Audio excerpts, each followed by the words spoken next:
शौकनों के साथ हूरों को भी बर्दाश्त करना पड़ेगा।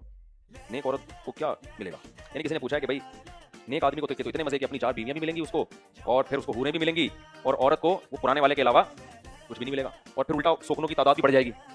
दुनिया में 3 शौकने बर्दाश्त करनी थी, जन्नत में जाने के बाद 70 शौकने। क्या ख्याल है भाई? ये अक्सर खवातीन सवाल पूछती हैं।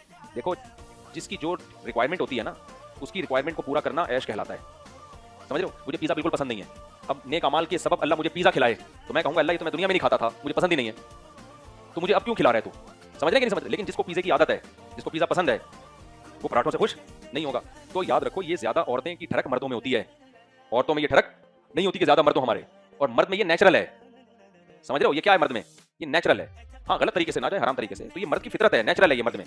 तो औरत को ज्यादा आदमियों की तलब, जो भी गैरतमंद शरीफ औरत होगी, जो बेचारी जा जाके फाहिशा बन चुकी है, उनकी मैं बात नहीं कर रहा। तो नेचुरली औरत एक से ज्यादा शौहर को किसी कीमत पे पसंद नहीं करती। वैसे भी सरबरा एक होता है, एक से ज्यादा सरबरा दुनिया में कोई भी बर्दाश्त नहीं करता। तो मर्द तो शौहर है, वो सरबरा भी है ना। तो एक से ज्यादा सरबरा होना ये जिल्लत की बात है, ये नेमत की बात बोलो नहीं है।